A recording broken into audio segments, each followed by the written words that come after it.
South African farmers continue their farming activities despite the impact of COVID-19. About 900,000 people are unemployed in the agricultural sector, and it contributes about 3% to the country's GDP. More in this report.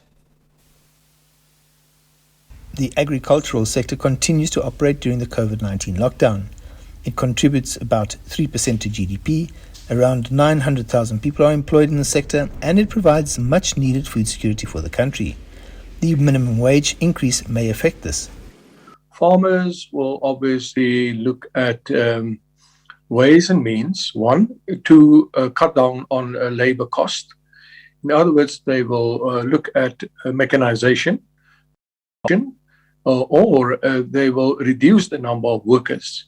And the only way that you can actually reduce numbers if you close down certain parts of your agricultural business. The agricultural sector covers a wide spectrum of subsectors, some of which don't need a lot of workers.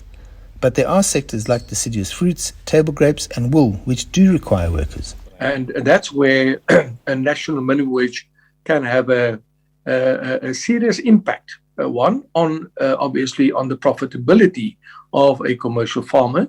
And secondly, also on the possibility of creating more jobs. And at the end of the day, it's workers that suffer as a result of a national minimum wage, which is then unaffordable. It's only the farm workers who are directly affected because the 16% increase in the minimum wage only applies to them. Workers in the rest of the agricultural value chain aren't affected. AgriSA wants the government to take a different approach. Government need to relax the onerous compliance measures that are built into, one, labor laws, secondly, into the national minimum wage, and also other laws that might have an impact on the profitability of the agriculture sector. South Africa's unemployment rate is 32.5%, and AgriSA says that tackling that should be the focus. Our first priority now should be to get everyone into a job as soon as possible. Unemployment is the biggest driver of poverty, and we've seen rising poverty in rural areas all over South Africa.